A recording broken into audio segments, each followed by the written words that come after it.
have a guest speaker here today, so I'm very, very pleased that Meg Appelgate, who's one of the co-founders of Unsilenced, is here today to speak with you. She's also got with her Catherine McNamara, her director of IT. She will be recording this talk, so just FYI, that's being recorded. I'm very, very pleased that Meg is here. I had the pleasure of meeting her over Zoom in recent months and getting acquainted with her as someone who'd been, privy to CASA and what we do and a supporter of our mission, but also someone who has got a lot going on in her own right as the co-founder of Unsilenced, which really is a movement that seeks to empower survivors and advocates to speak out about the child abuse that occurs in institutionalized care, something that I know that we all know quite a bit about, and I think that her story and what she has to share with us today will be illuminating, and I'm going to let you take the floor from here. So Perfect. Thank you very much. Thank you so much. Yeah. Appreciate that. You'll have to excuse me. I get kind of dizzy when I go back and forth between notes, so I've got my slides set up here. So, but thank you guys so much for having me. As Reagan said, I'm Meg Appelgate, and I'm the CEO of Unsilenced. This is Catherine McNamara over here. She's the director of IT. Okay, it's working. Unsilenced is a nonprofit organization that serves victims of past, present, and future institutional child abuse. Our mission is to stop institutional child abuse by empowering self-advocates to promote lasting social change. We're an organization of survivors and allies who are committed to promoting appropriate, healthy, and effective alternatives to programs within the troubled teen industry, or TTI, as we say for short. In an effort to promote equitable health, education, and treatment of youth, we advocate for constructive alternatives that circumvent institutionalization for young people who are struggling with mental health and educational challenges. Utilizing education, awareness, advocacy, and policy change, Unsilenced aims to protect the civil, social, and human rights of youth. Now, after hearing all of this, I'm sure there's many people out there that are thinking, what is the troubled teen industry? But I think that question is best answered after I tell you a little bit about myself and my story. When I was 15, I began to experiment with alcohol and marijuana in an effort to fit in. 6 months into my freshman year, I was expelled for drinking off campus one day because of zero tolerance policy. 3 to 4 weeks later, I was abducted from my home in Newport Beach in the middle of the night by 2 strangers. They told me that we can do this the easy way or we can do this the hard way. I obviously chose the easy way. They then forced me into the back of an SUV and drove me to the airport, where they escorted me to Boise, Idaho, where I would spend the next 6 months at Intermountain Children's Hospital. In that 6 months I spent there, I experienced high levels of fear. Physical and chemical restraints on children. I saw youth being forced into isolation while screaming, experienced social seclusion and isolation from society, and I even gained 60 pounds from an extreme lack of exercise, healthy food, and over-medication. I then left, and I spent the next 3 years in a therapeutic boarding school called Chrysalis, which was in Eureka, Montana. The owners of this program were a married couple who kind of doubled as our therapists, and we lived together all in a log cabin in the middle of the woods. The toxicity I experienced here was extreme. The owners intentionally broke us down daily to disable our defense mechanisms so they could build us back up, making us dependent on them. I was told I was an idiot, that I was the only issue in my family, that if I didn't change who I was, I would never be accepted into society or have any friends. I was told Chrysalis was the only chance of being successful in life. Over time, this coercion and control, coupled with the fear of becoming what they said I would become if I failed or left, I became indoctrinated. And opposition to this manipulation was really only met with hours of forced labor. I was effectively groomed to suffer silently and never speak up. I left Chrysalis brainwashed at the age of 18 and a half and didn't wake up to the abuse I experienced until I was 33, when a Chrysalis sister of mine committed suicide. These horrific experiences I endured as a child have now resulted in chronic post-traumatic stress disorder, daily anxiety, panic attacks, dissociation, and insomnia. I wish I could say my story isn't common, but it is. Hundreds of thousands of people out there have the same story or similar. The 2 programs that I mentioned are part of the industry I said earlier, called the troubled teen industry, or TTI. But instead of me explaining what the TTI is, I'm going to show you a short 5-minute video that does a much better job at filling you in. Now I have to, let's see.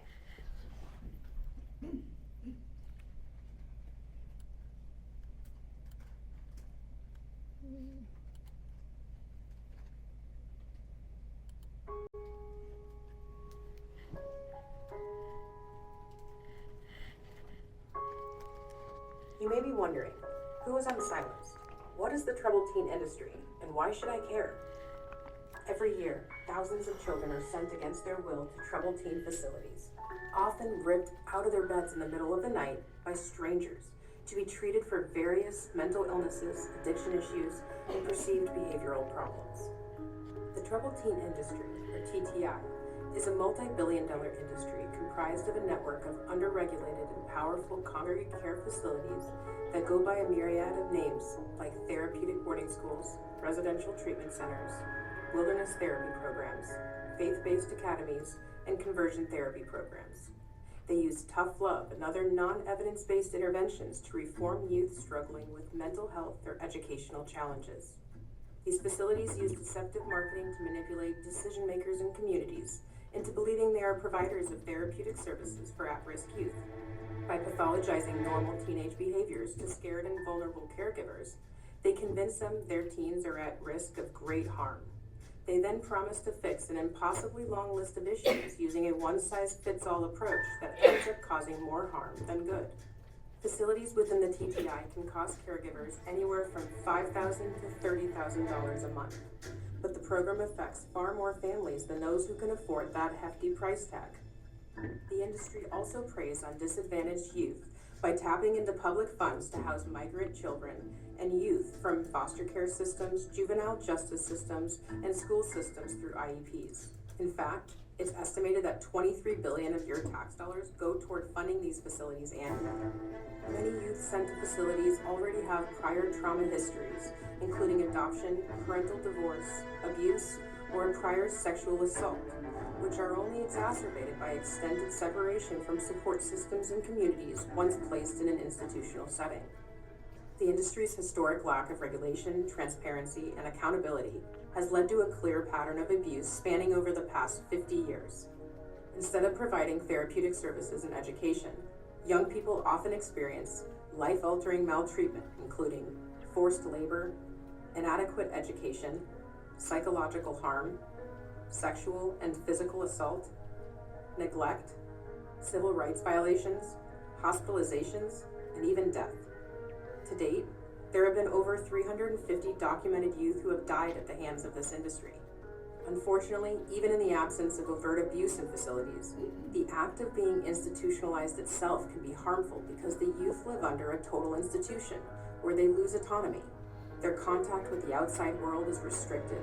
They're unable to advocate for themselves, report abuse, and are forbidden to freely leave the facility for months to years, completely isolated from their community and families.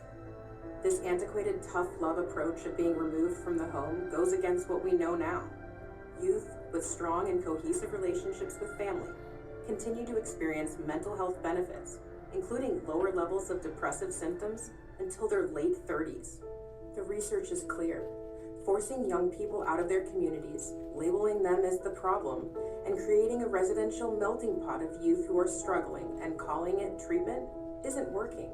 It is actually causing harm. One study of youth with emotional and behavioral disorders illustrated how 60% of young people had a reduction of symptoms when treated within their communities, but only 11% had reductions of symptoms when treated in residential care. Many youth leaving TTI facilities grow up to struggle with trauma disorders, fractured familial relationships, and have difficulty obtaining further schooling or maximizing career opportunities due to their educational setbacks. Regardless of the name or location of facilities, many have patterns of rampant abuse, and the 120 to 200,000 children who attend them annually leave calling themselves survivors. At that rate, there is a high probability that someone you know has been to one. As more and more survivors emerge from this industry, they are beginning to speak out about their experiences. Unsilenced was founded by survivors and allies aiming to stop institutional child abuse in congregate care facilities. We envision a world where youth are free from institutionalization and the voices of young people are respected in the development of their mental, emotional, and physical well-being. Serving past, present, and future survivors of this industry, we advocate for constructive alternatives that circumvent the troubled teen industry's programs by utilizing education, awareness, community support, and policy change. We strive to protect the civil, social, and human rights of youth. The abuse must stop, and it stops with us. We are Unsilenced. Learn more about our fight for youth rights by visiting unsilenced.org. I gotta get back.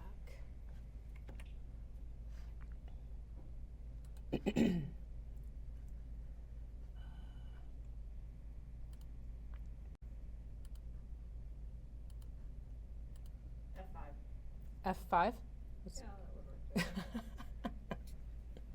I love how you know the shortcuts. I have done a lot of PowerPoints at work. Too many. It's thinking really hard. It'll get there. Hey. Huzzah. Okay, so I know what many of you are probably thinking. What? I know that that was a lot to digest in such a short period of time. So I'm going to dive a little deeper into the troubled teen industry so we can understand its history, its intentions, and how it's failing the youth of our nation. So having seen this movie you just saw, we now know that the troubled teen industry is a network of powerful and punitive congregate care facilities that claim to reform struggling youth by way of behavior modification. We also learned that the troubled teen industry is estimated to have a revenue of $23 billion in public funds. In fact, according to 2020 data released by the Justice Policy Institute, the average state cost for the secure confinement of a young person is up to $588 per day, or $214,620 per year. While a lack of required reporting makes it really difficult to guess, approximately 120 to 200,000 youth are housed in these types of facilities annually. Most are actually surprised to learn that the modern day troubled teen industry facility was actually inspired by a cult called Synanon. And yep, you heard me correct, cult. Synanon started in 1958 as an offshoot of Alcoholics Anonymous, and they practiced very controversial therapy that they dubbed the game, which consisted of all the members verbally attacking, berating, and insulting other members until they were broken down enough to acquiesce to the Synanon program. Are you hearing the similarities between my program? Members of Synanon were forced to shave their heads, mate with people who weren't their spouse, and even had forced sterilizations and abortions. Synanon evolved into what is considered one of the most dangerous cults in history. But after the LAPD caught on to the severe abuse and violence, Synanon leadership collapsed and the cult disbanded.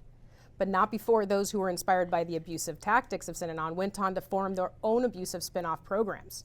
In 1966, a BYU student was paid $90 to teach survival skills to university students who were struggling educationally and with behaviors at home. And after leaving BYU, that student, along with others, started the first wilderness therapy program, where they charged $500 for a 30-day outing. But it wasn't before long, another BYU graduate took a step further and started the Challenger Foundation and raised the price to almost $10,000. Challenger and all of its spin-offs were based off of very punitive approaches. And it didn't take long before youth across the United States and in foreign countries to start dying. They were dying from things like falling, abuse, medical neglect, and simple things like dehydration. All wilderness therapy programs today are descendants of Challenger Foundation. In 1967, two former Synanon members went on to form CASA Schools. CASA Schools marked the beginning of behavior modification programs, therapeutic boarding schools, and group homes. CASA took children who were struggling with behavioral or substance abuse issues and applied the same tactics Synanon used, though they also added in a couple things like forced cuddling that they called smushing. This is when the industry started to shift heavily on youth. Another program that focused on youth was started in 1970 called The Seed. It too incorporated all of its descendants' punitive approaches, but it took the abuse to a new level. In fact, a Senate report in 1974 compared the SEED's techniques to brainwashing techniques on prisoners of war in Korea. This report, along with the suspiciously high suicide rate, caused the SEED to collapse. In 1976, two men felt inspired by the SEED and started Straight Incorporated.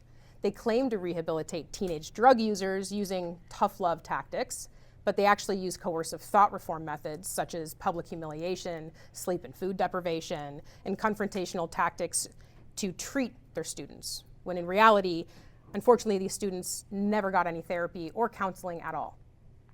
There are, of course, other types of programs such as religious academies and boot camps that have their own origin stories, but one thing remains the same. Regardless of how these schools were founded, many have patterns of rampant abuse and claim to fix struggling youth using a foundation of ineffective and non-evidence-based practices. So here, you saw this from the movie, but I wanted to put it up for a couple more seconds. You can kind of see, although it's hard to read, you can see how expansive this is and how quickly it just cascaded into all of these different programs. Now that we understand a bit about how these programs came to be, it's important to understand why descendants of these programs are still having youth funneled into them. Is it working? Okay. So now I want to, without telling you why I'm going to do this, I want to do a little TikTok trend. And if you're a big TikTok fan like I am, I'm sure you've heard of the put a finger down. I'm going to ask everyone to put up 10 fingers into the air. And I'm going to ask you 10 questions about when you were an adolescent. And if you find that answer to be true, just go ahead and put a finger down. It's just for fun, so if you feel uncomfortable, please don't feel like you have to play this. Okay. So, put a finger down if when in your adolescence you did any of the following. Skipped classes in high school. Experienced mood swings. Found yourself upset with your caregivers and acting out towards them. Broke, pushed back on the rules that were set for you. Had romantic interests that your caregivers did not approve of. Had learning disabilities or other issues that made it difficult to receive good grades. Experienced anxiety, depression, or any other mental health issue. Snuck out of the house when you weren't supposed to. Found yourself talking back more with your caregivers. Crap. Experimented with any behaviors, attitudes, lifestyles, or substances that your caregivers didn't approve of. Okay, so from the look of it, we've got quite a few fingers down. I don't think I see anyone with none, correct? No, I don't think so. So the behaviors that I mentioned in the game are the most common reasons that youth are sent to these facilities. These programs market themselves to parents, therapists, state and judicial agencies, child placing agencies, and insurance companies as providers of therapeutic treatment for almost every problem. They will often claim to treat or be experts in an impossibly diverse and broad myriad of mental health diagnoses and behavioral issues. And in the absence of mental health diagnoses, is there more water? Sorry. I think I'm out.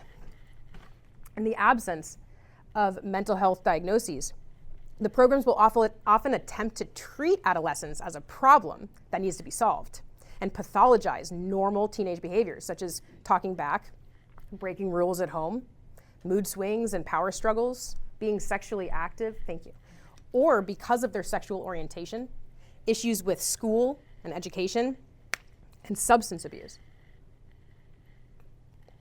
Now, of course, some youth are struggling with much more complicated problems, but these are the most common problems that we hear. Many of these facilities use therapeutic buzzwords like CBT, DBT, evidence-based, trauma-informed care as a means to draw in decision makers, but most programs we've investigated either do not utilize these methods at all, or they use them in ways in which they're not supposed to be used. For example, using CBT methods as a mean of punishment or a consequence for an undesired behavior. This marketing buzzword bingo is a direct response to advocacy over the years in order to prove they're different. However, the model of removing people from their homes and community support systems by transporting them hundreds of miles away, where they are not as easily accessible, and keeping them detained for an undetermined amount of time is a broken model. Furthermore, a therapeutic relationship with a psychotherapist can only exist when it's rooted in a trusting relationship between the patient and the provider. However, these facilities that claim to provide mental health treatment are holding kids against their will. The relationship many times is rooted in distrust. In fact, survivors of these programs often leave these facilities skeptical and fearful of therapy because of their experience in the program.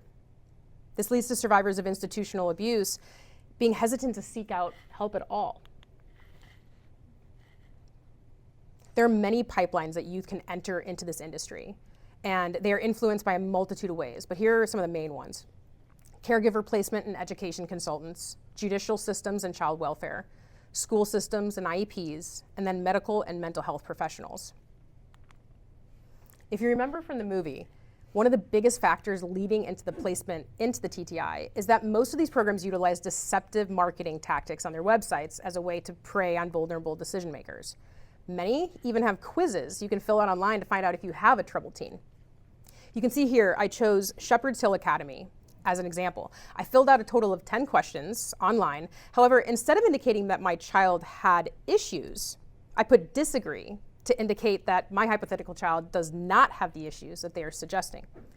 As you can see, even with me indicating that my child doesn't have any of the issues that they are suggesting are high risk, the results still indicate, and I quote, "It sounds like your teenager is experiencing moderate to high levels of disobedience, anger, or risky behavior." It then goes on to say, of course, that Shepherd's Hill Academy is the answer to all my problems. Using only 10 vague questions, and even when my answers were all disagree, they're recommending a 12-month residential treatment program for a teen they have never met. If this doesn't scream rigged, then I don't know what does. I have to add that this specific program has had many allegations of misconduct, including abuse, gay conversion therapy, continued failed inspections every year, and even operated without a license and unsupervised for over 10 years. Now, instead of delivering individualized evidence-based treatment, many of these programs deliver a mix of maltreatment, such as inhumane and degrading discipline, dangerous use of seclusion and physical, mechanical, and chemical restraint, physical, medical, and nutritional neglect, sexual assault, harassment, and grooming, conversion and aversion therapy, forced medication and over-medication, isolation, and inability for youth to report abuse, severe restrictions of communications with parents, lawyers, and advocates, and substandard psychotherapeutic interventions and education by unqualified staff. And then finally, food and sleep deprivation. This abuse is further compounded by the program's requirement for the students to live under the total authority of the program and a complete loss of autonomy for months to years. It's not uncommon for these kids to go into these facilities for 1 to 3 years. I myself spent 3.5 years in these programs. So which means that I only spent 6 months of my high school years with my family in my community. As many of you may be the decision makers in the lives of youth and the next steps that they may take, I wanted to go over some really important red flags that will help illuminate signs that a program is not going to be beneficial. If you are forced to reconsider, if you have to place a child into a residential placement and it incorporates or encourages any of the following, you may want to reconsider. So the program is not state licensed or accredited for at least 3 components: educational, mental behavioral health, and then residential. The educational aspect of the program is either a self-study or nationally accredited, because we view the regional accreditation as being really the gold standard. The duration of the internment of the program is ambiguous. The program recommends any of the following: limited family communication and only monitored telephone and written communication, involuntary admittance, forceful transportation or escort services, like I talked about in my story, children to initially earn the right to have normal social interactions, or if the program denies the child of any of the following: the ability to contact law enforcement or to report abuse, access to medical care, The program punishes the child in any of the following ways: unethical use of restraints, such as using it as a way to punish a child, restriction with a social restriction applied to them, denying access to school, socially ostracizing them, forcing silence or removing ability to speak, forced labor, or depriving the child of basic necessities like water, food, or the use of a bathroom. And finally, if the program has or uses any of the following: fear, shame, humiliation, and or intimidation as part of their behavioral modification practices, a peer hierarchy where children are responsible for confronting other children, isolation, seclusion, or solitary confinement rooms, an overstructured routine for the child that allows little to no free time, any kind of attack therapy, and any kind of conversion therapy, and then any contract with terms that ask the parents to sign over their custodial rights or agree not to report abuse. That seems silly, but honestly, it happens so often. So, and just so you know, there is more red flags that you can find on our website, but how to fit them into that. So we now know that even in the absence of abuse, the act of being institutionalized itself can be harmful. The youth who go into these facilities have every aspect of their lives monitored. Contact with the outside world is cut off, and they have a complete loss of free will. For example, even if a program starts with the best of intentions in mind when creating the program, the very fact that communication is limited to the outside world, that there's no due process, and these children are extremely removed from support systems, will breed abuse, even if it's not intended. As survivors of this industry have exited these programs, we've really started to understand the true long-term effects that living in these environments can cause in adulthood, such as post-traumatic stress disorder, depression, anxiety, substance abuse, and personality disorders, unstable housing or homelessness, a lack of employment and job training, poorer educational outcomes. They lack opportunities to develop critical life skills, are more likely to become delinquent, and have increased chances of suicidality. Here's some quick facts when it comes to the TTI and the effects of it. According to a report by DHHS in 2015, children in congregate care settings are almost 3 times as likely to have a DSM diagnosis compared to children in other settings. Youth who live in institutional settings are also at greater risk of developing physical, emotional, and behavioral problems. In 2008, the GAO published a report that identified thousands of allegations of abuse, some of which resulted in death at residential programs across the country. And despite these findings, more than a decade later, there is no federal regulation or oversight into these programs, nor are there consistent regulations among states.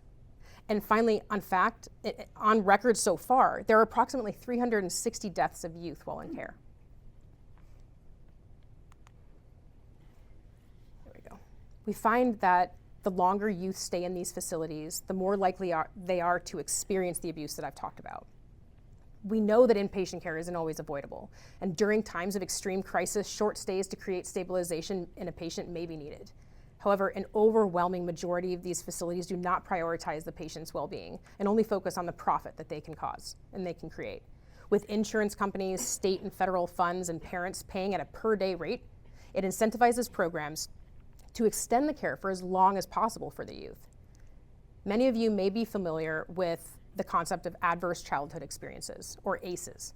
ACEs are potentially traumatic events that happen before a child turns 18 that can interfere with a person's health, opportunities, and stability throughout life. ACEs can even actually affect future generations. And they are separated into 3 categories: abuse, neglect, and household dysfunction.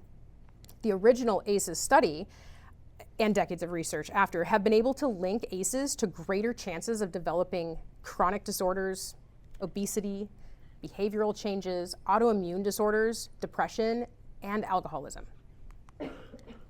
Despite this research and the wide applications that have stemmed from it, facilities and programs within the TTI are still operating on this antiquated, tough love approach. When you take a look at the 10 questions on the ACEs questionnaire, you can notice that many of the questions are identical to the abuse that I've explained that goes on in these types of programs.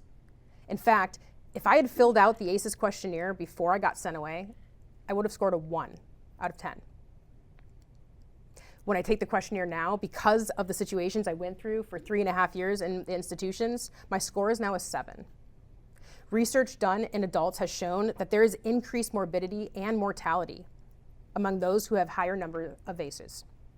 In fact, with an ACE score of 4 or more, your likelihood of chronic pulmonary lung disease increases 390%, hepatitis 240%, depression 460%, and attempted suicide 1,220%. Research has shown how important and critical childhood periods are on brain development. This is when the foundations of consciousness, trust, empathy, impulse control, problem solving, focused learning, and attachment are being built. When adversity occurs or when trauma is experienced in childhood, especially when it's not responded to by a nurturing caregiver, it affects the neurobiology of the developing brain. This is known as toxic stress. And we know now that toxic stress actually affects the genetic expression in the brain in ways that alter its architecture in the amygdala, the hippocampus, and the right prefrontal cortex. This is significant because those areas of the brain deal with things like stress response, emotional regulation, attention, cognition, executive functioning, and memory. Unfortunately, children and adolescents who are entering the foster care system have already been exposed to chaotic environments, and for often really long periods of time. And the toxic stress has already been experienced. In fact, more than 70% of children entering have documented maltreatment, and 80% have been exposed to significant levels of violence, including domestic violence. In fact, the last 30 years of research demonstrates that children in foster care systems have such a high prevalence of health issues that the American Academy of Pediatrics considers them a population with special health care needs. Now that we can understand the effects that institutionalization can have on children or adolescents' physical health, now I want to kind of get into the effects it can have on their development.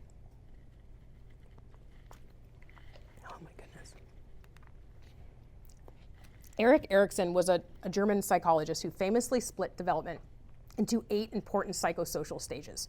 Each of these stages represent a really important struggle of conflict that happens during this time that will inevitably contribute to the personality as you develop and mature. He theorizes that each stage is critical in the development of one's ego and the maturation in the span of the lifetime.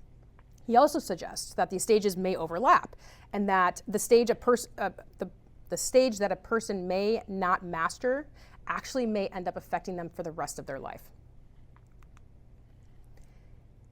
The stages I'm going to go through today are stage 4 and stage 5 because they're the most relevant as far as the ages of children who end up in these facilities.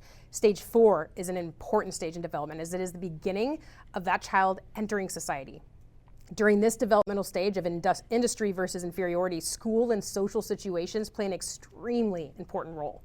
By entering the world of school, children are able to have many social interactions and friendships with their peers, and it is through these friendships that they start developing a sense of pride and accomplishment. This stage is when children start to realize their capabilities and their strengths in comparison to their peers and begin to understand what things they're good at and what things they might not be so good at. It's important in this stage that they receive encouragement from caregivers and teachers to expand their ability to perform even more complex tasks, to become more competent. This stage is vital for developing self-confidence and is also when most learning disorders and disabilities actually show up. The consequences of not completing this stage successfully is that children will have feelings of inferiority, question their own abilities, and even doubt their value in society. The 5th stage is the most likely stage that children will enter the troubled teen industry. In the 5th stage, development primarily depends on experiences. This is truly a time where youth are trying to figure out who they are. They find themselves stuck between being a child and being an adult, and they start to view life as more complex. They start to struggle with social interactions and feel the gravity of moral issues. The goal in this stage is for adolescents to define their personal identity outside of their family and establish themselves as members of society. It's a stage of intense exploration of personal beliefs, values, and goals. Common signs and behaviors that an adolescent is in this stage would be withdrawing from responsibilities, testing limits and boundaries, more defiance, rebellious actions, refusing to do homework or chores, power struggles with the adults and caregivers. Adolescents either leave this stage with an identity or with role confusion. In the event that an adolescent is not afforded the ability or freedom to complete their identity and end up with role confusion, here are the possible consequences. Difficulties with commitment, worse mental health because research has linked strong sense of identity to better emotional well-being, a weak sense of self, and a lack of confidence. Now, I want to take a look and focus on these common signs that a child has entered that fifth stage. If you read these closely, you're going to recognize them because we went over many of them earlier. In fact, if you take the behaviors I explained earlier of why children end up in these programs on the screen, you're going to notice that most of them line up with the behaviors that are to be expected in a youth's normal development as they try and figure out who they are. The toll that these programs have on the well-being of the youth can be horrendous. But the way that they pathologize adolescents has had a social impact that has effectively scared parents and caregivers into thinking their teen is at risk, when in reality, they're a teen. That's it. And given that children who are currently in foster care have experienced more toxic stress than their peers, it is not a surprise that they would be struggling even more in these ways. As a society, we have been labeling children as troubled and as something that needs to be fixed. In an attempt to fix them, we're causing more harm. In fact, due to punitive and isolative approaches utilized in these programs, it effectively is creating a barrier for youth to be able to complete these psychosocial stages and sets them up for an extreme disadvantage for the rest of their lives. The movement to stop institutional child abuse is nothing new. For the last 50 years, survivors have been desperately telling their stories, hoping for change. However, there has been a noticeable shift in this industry within the last several years that has allowed us a unique opportunity for social change. In 2008, the financial crisis caused unlicensed programs to close and the licensed programs to really shift away from the private pay to public funds. The industry continued until about 2020 when various high-profile survivors started speaking out about their experiences via podcasts, documentaries, and news stories. This spotlight effectively called out the industry and put pressure on it. This got the media's attention that children are actually dying in these facilities. In May of 2022, Unsilenced, Paris Hilton, numerous senators, and hundreds of advocates went to DC to speak to lawmakers about the industry and putting more regulations, reporting requirements in place. And in July of 2022, Senator Wyden and Senator Murray announced a federal investigation into the 4 largest for-profit companies due to long patterns of abuse. These companies are Devereaux Advanced Healthcare, Behavioral Healthcare, Universal Health Services, or UHS, Acadia Healthcare, and Vivint Behavioral Healthcare, otherwise known as Sequel. By September of 2022, Unsilenced has built an archive of over 75,000 total records. Well, I say Unsilenced, but it was really actually this amazing woman over here that completed all that hard work. The archive contains lawsuits, survivor stories, DHS reports, media stories, surveillance footage, you name it. This immense data that we've curated forces transparency in an industry where transparency is not only discouraged, it doesn't exist. Our archive is the largest TTI archive that exists today. And as of November, we have seen 31, I think that might be 32 at this point, I think because of last week, but we've seen 32 programs with a history and pattern of abuse shut down this year. Project SPEAK stands for Survivor Prevention Through Education, Awareness, and Knowledge. Through this, we will educate caregivers, school and judicial systems, child placing agencies, healthcare professionals, and insurance companies on the troubled teen industry. Our goals are to create awareness and transparency into the history of the troubled teen industry, the effects that it has on families and relationships, and what communities gain by keeping families together using community-based alternatives. And to arm decision makers with the knowledge they need to promote equitable health, education, and treatment of youth in their communities.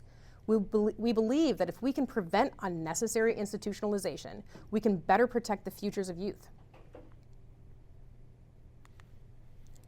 So we see this movement as currently primed for change. But when it comes to foster care in California, we see a big problem, and that's that we have way too many kids in foster care. In fact, there are more foster care kids in California than any other state. We have 80,000, according to the latest, we have 80,000 youth in foster care in the state, but only 13,000 have a CASA volunteer who advocates for them. I can't stress how important all of you are as CASA advocates when it comes to being a very valid solution to this issue. I know that most of you know the research that shows that the CASA model works, and it sets up youth for an overall better future, better educational outcomes, and more stable emotional health. And I know that this is a lot of information, and information that is likely having an emotional toll on you, as it does me. But now that we're all aware of this issue, what can we collectively do? We would like to use Project Speak to educate the advocates of CASA, so that we can use the power of numbers to create awareness and change within the judicial system, school system, and within communities. If we can implement Project Speak into your already highly effective advocacy training, we can better prepare CASA volunteers to the obstacles that can arise from long-term residential treatment from congregate care facilities.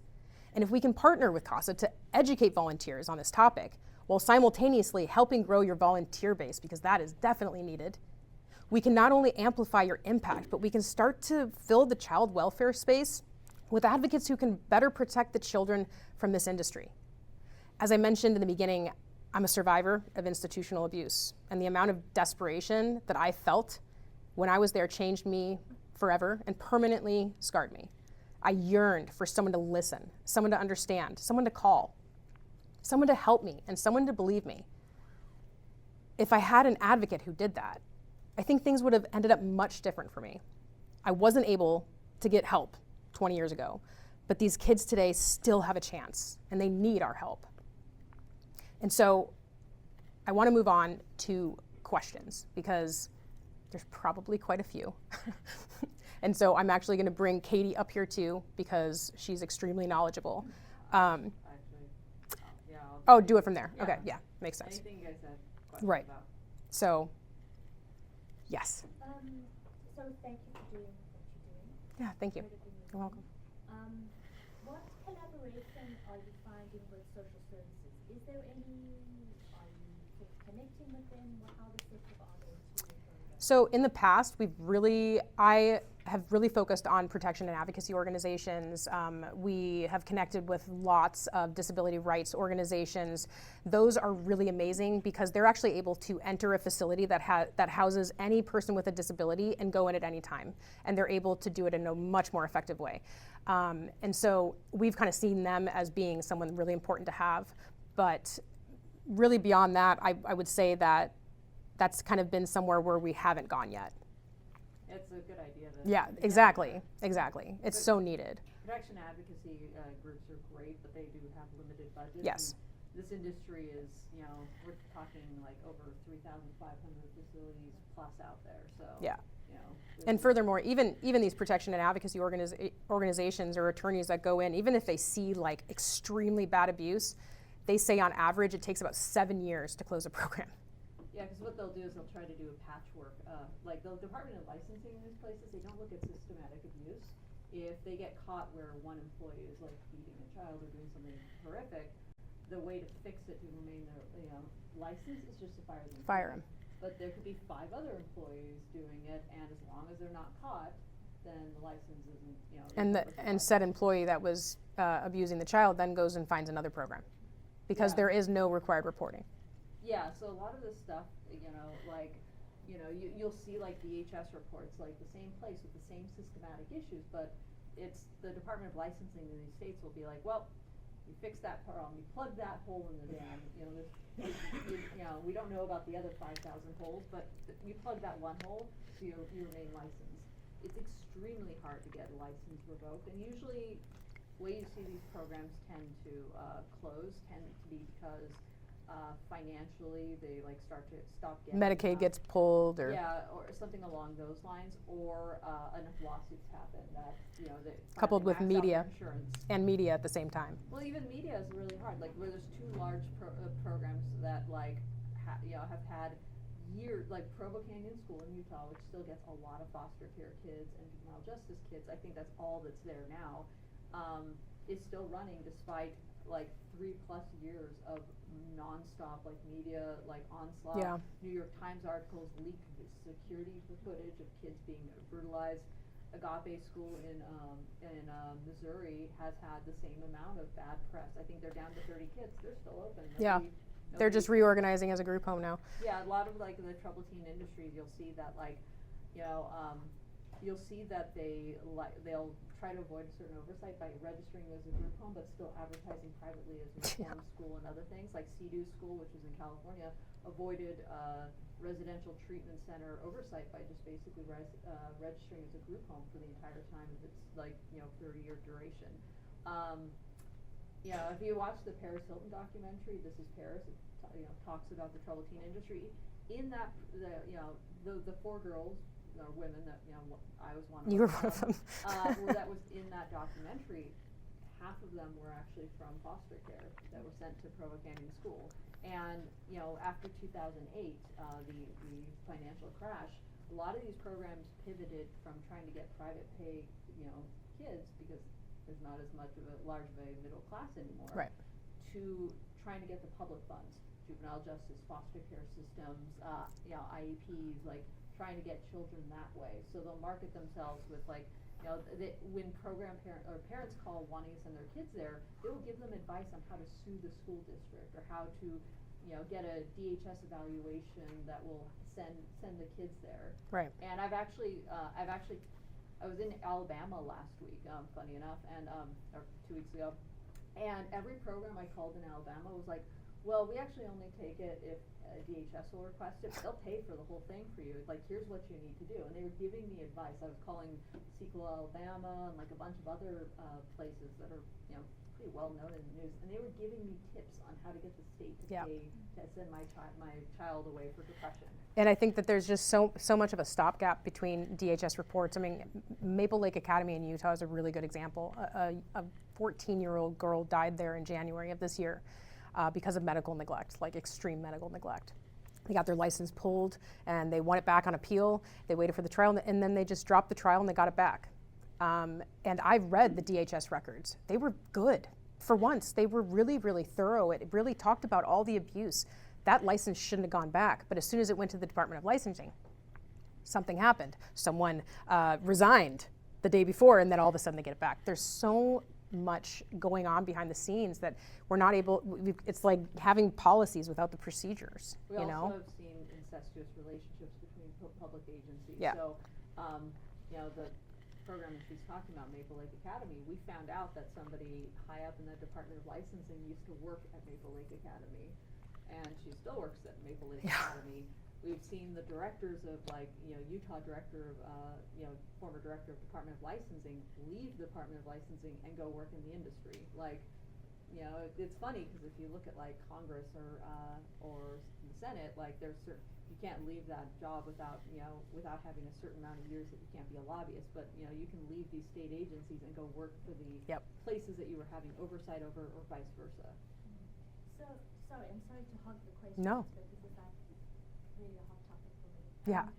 So we've had experiences over the years where we, through the IEP, sometimes our customers hold educational rights, and there's been a fair amount of expectation and pressure that we get the kids placed in an out-of-state residential treatment facility, because there's no place here in California that can manage the child's behaviors. They bounce from placement to placement, and there are no lockdown facilities in California. Right. So we were placing them out of state, which in and of itself is, really questionable. But there was a lot of pressure about that with social services and with the judicial system, with the judges. There's some encouragement. We've got to get these kids placed into these facilities. So one of the things I'm wondering is how much are those people being educated about the concerns regarding the treatment of these children in these facilities? We know about it, but those that are actually making ultimate decisions. Yes. That is how we think that having all the CASA advocates know about this is going to be so beneficial, because you guys are so trusted within the court systems. Your presence is welcomed, right? We can't really go into the judicial system and be like, hey, guys, I just wanted to give you a couple reports, and like, hey, judge, listen to me. But you guys have credit, and you guys have an actual reputation. And so that's why we think we can kind of get into that, because that's going to be the toughest one to get into, right? This is based off of 50 years of the same behaviors happening over and over, same decision making going on. How do we interrupt that, right? And I think it's by people that are trustworthy within that industry. So that's why we see we are working really good with Disability Rights California, which is one of the most heavily funded organizations that is in this. They know about it, and they're still getting parents calling them saying, please send my kid to Provo Canyon, send them a Provo Canyon. It's like, do they not know? Do they not Google Provo Canyon, what's going on with Paris Hilton and everything? So it's amazing that there's just this gap of everything that we know in our industry and then other people, which is why Project Speak exists. Is Yeah. there an alternative? So it's not this, you can't do this, this is bad, bad, Yes. bad. What I'm thinking of is that the judges, the decision makers are then in a position of, okay, so what do we do?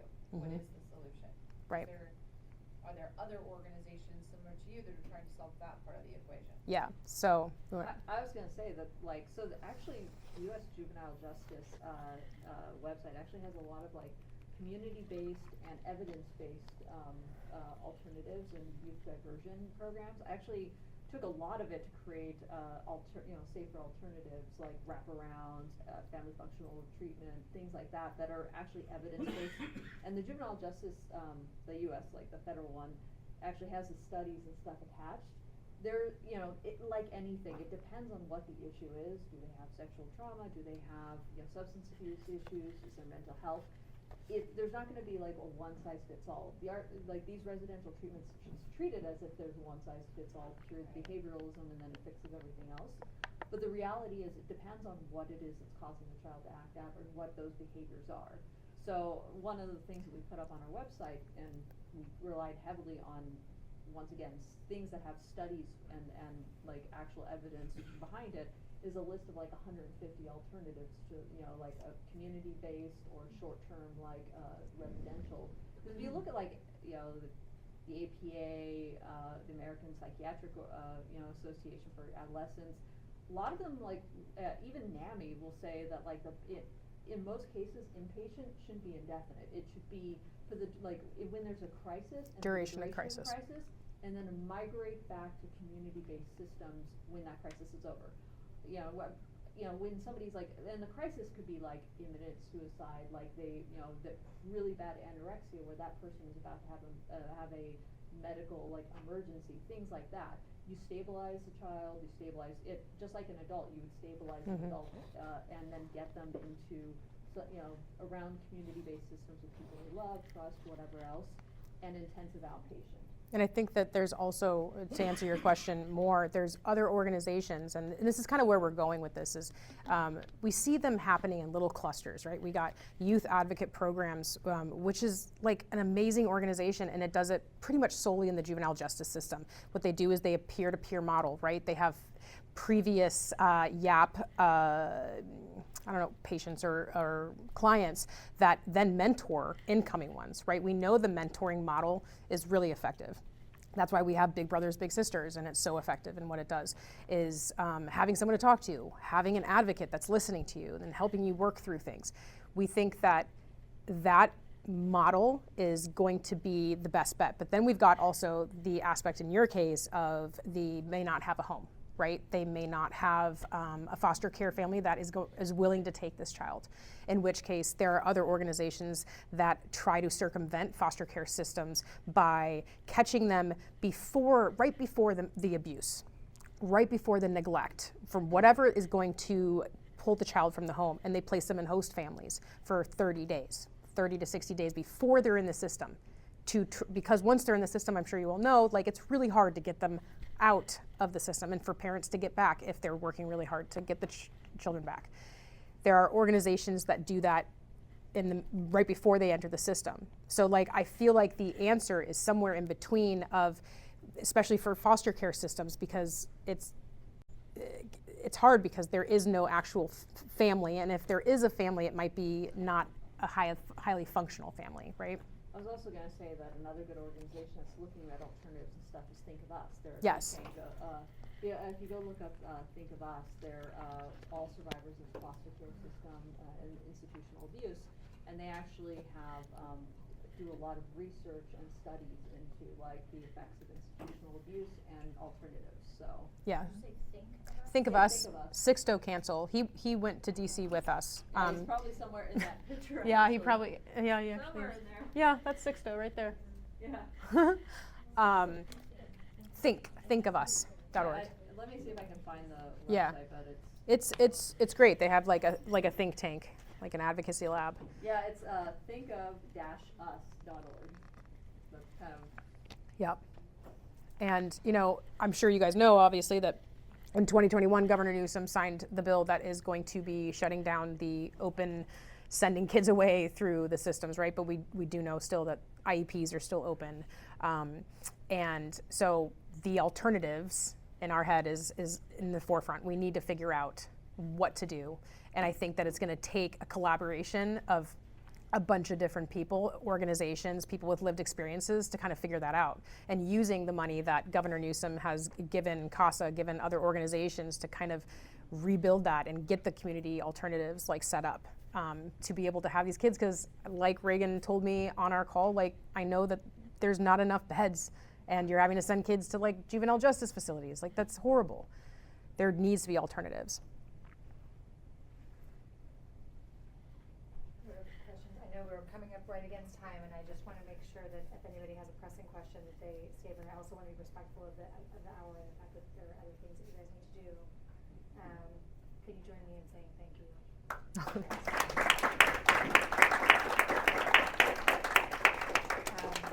I just think it's so brave and courageous that that you're speaking out in this way and sharing your story and helping to educate. Because while we're probably a little bit too intimately aware of some of these challenges, and I, personally have represented kids that have fallen victim at these facilities over the years.